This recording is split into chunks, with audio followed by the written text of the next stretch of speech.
అన్నమయ్య జిల్లా సంబేపల్లి మండలం ఊటుపాలెంకు చెందిన మల్లికార్జున నాయుడు ఉమేష్ చంద్ర నాయుడు కొనుగోలు చేసిన సర్వే నంబర్ 731 భూమిలో ఎటువంటి పరిహారం చెల్లించకుండా బెదిరింపులకు పాల్పడుతూ రోడ్డు వేస్తున్నారని మీడియా ఎదుట ఆవేదన వ్యక్తం చేశారు. జీవనోపాధి నిమిత్తం కువైట్కు వెళ్లిన నేపథ్యంలో తమ భూమి మీదుగా కాలు వేసినప్పటికీ ఆ నష్టపరిహారం కూడా తమకు రాలేదని వారు వాపోయారు.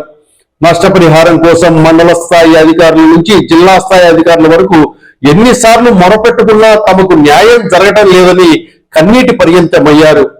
ఊటుపాలెం వెళ్లే దారి ఉన్నప్పటికీ అక్కడ రోడ్డు వేయకుండా తన భూమి ద్వారా రోడ్డు వేస్తున్నారని, తమకు నష్టపరిహారం చెల్లించి రోడ్డు వేసుకోండి సంబంధిత కాంట్రాక్టర్లు ప్రశ్నిస్తే మొదట్లో ప్రభుత్వం నుంచి నష్టపరిహారం ఇప్పిస్తామని, ఇప్పుడేమో నీకు దిక్కున్న చోట చెప్పుకో అని బెదిరిస్తున్నారని కుటుంబ సభ్యులు కన్నీరు మున్నీరు అవుతున్నారు.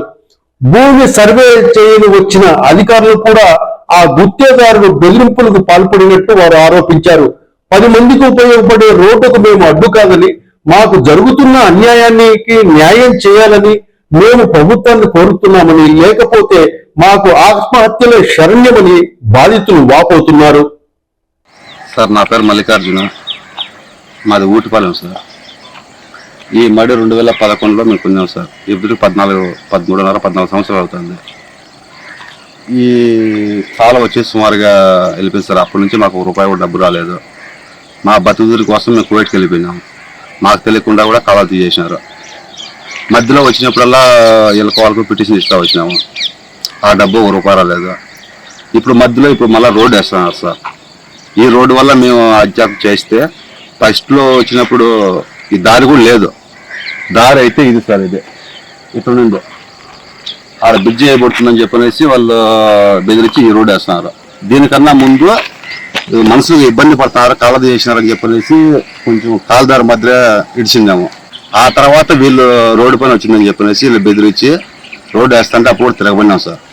తిరగబడితే వాళ్ళు ఏమన్నారు, లేదు మీ డబ్బులంతా మొత్తం మేము కట్టిస్తాము, వాళ్ళ దగ్గర రప్పిస్తాము, వాళ్ళు ఏదైనా పరిస్థితుల్లో మేమైనా కట్టేసి మేము ఆ లెక్క మేము తీసుకుంటా ఉన్నారు సార్. కలెక్టర్ కూడా అర్జీ చేసినారు సార్. కలెక్టర్ అర్జీ చేసిన, ఎంఆర్ ఆఫీసులు పిలిపించినారు, ఆడికో వచ్చిన. నా పట్టాలో పోయి ఎంత సార్, ఇప్పుడు అంతవరకు నేను చూపిస్తున్నా సార్. ఈ కాలువకి ఈ పక్క రోడ్డు, కాలువకి ఆ పక్క రోడ్డు కూడా నా పట్టాలోనే ఉంది సార్.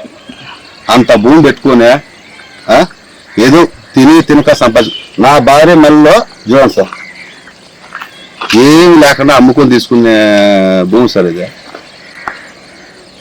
అటువంటి భూమి, అంత భూమి నువ్వు ఈరోజు తీసుకుని వెళ్ళిపోతే మేము ఎట్సారి బతకాలా? ఈ కాంట్రాక్టర్ సార్, కాంట్రాక్టర్ ఆయన ఇప్పుడు వచ్చేసి మండల జెడ్పీటీసీ ఏదే 731 సార్. పాత పట్టా సార్. 2011లో సార్. ఇది కూడా రోడ్డు బేదని చెప్పలేదు సార్. మాకేదో సెటిల్ చేసేయండి, అంత భూమి పోతా ఉండే. ఉమేష్ చంద్ర సార్ నా పేరు. ఈ సంబేపల్లి మండలం ఊటుపాలెం ఊర్లో రోడ్డు వేస్తూ ఉన్నారు.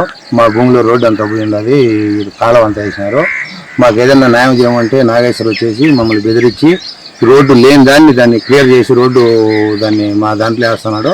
మాకు ఏదైనా న్యాయం చేయమంటే చేస్తాంలే 2 రోజులని ఇప్పుడు మమ్మల్ని బెదిరించి పోలీసుల దగ్గర ఫోన్ చేయించి పోలీస్ స్టేషన్లో కోసం పెట్టి మేము ఏమన్నా మాట్లాడితే మేము లోపల ఇచ్చి మేము రోడ్డు పని చేయించుకుంటాను మమ్మల్ని బెదిరిస్తున్నాడు. ఇదంతా చేసేది కాంట్రాక్టర్ నాగేశ్వర నాయుడు. మాకు ఏదన్నా న్యాయం చేయమని మన మంత్రి గారిని, మన ప్లస్ రాంప్రసాద్ రెడ్డిని అందరినీ కోరుకుంటున్నాం. మన ఊరు వాళ్ళకు ఏదో మన రాంప్రసాద్ రెడ్డి మాకు మేలు చేస్తాడని కోరుకుంటాను. మాకు ఖచ్చితంగా మేలు చేయాలా అని నేను చెప్తాను. కావాలంటే మీరు కూడా వచ్చి ఒకసారి ఎంక్వైరీ చేసుకోవచ్చు. రాంప్రసాద్ రెడ్డి సార్ కానీ, లేదు లక్ష్మీప్రసాద్ సార్ కానీ అందరినీ ఎంక్వైరీ చేసుకొని దీనికి ఎక్కపక్క రోడ్డు ఉండాలి, ఇది ఊరికి అన్యాయం జరుగుతుంది అని ఆయన కూడా ఒకసారి ఎంక్వైరీ చేసి దీన్ని మాకు ఏదన్నా కొంత సాయం చేయాలని కోరుకుంటున్నాం సార్. దయచేసి రాంప్రసాద్ రెడ్డి సార్కి 2 చేతులు దండం పెడతాను. మాకు కొంచెం దయచేయండి సార్. ఈయన చాలా ఇబ్బంది పెడుతున్నాడు, మమ్మల్ని చాలా ఆవేశం పట్టిస్తున్నాడు. ఈ చేతులకి బెదిరేయడము, ఏదన్నా మాట్లాడితే ఇంకోడు వాళ్ళ అసిస్టెంట్ వాడు ఉన్నాడు, వాడు వచ్చేది నేను ఇంటి ఏమైతే చేసుకోపో, నీకు ఏడదాకా తెలుసు, నువ్వు ఏం చేయగలుగుతావు నువ్వు, ఈ రోజు కూడా బెదిరిస్తానన్నాడు. పోలీస్ స్టేషన్ ఉంటే ఎస్ఐ సార్ ఉండి నువ్వు సరే నీకు ఎందుకు దీన్ని పక్కన ఉండని చెప్పానంటే వాడు సరే అన్నప్పుడు పక్కకు పోతాడు.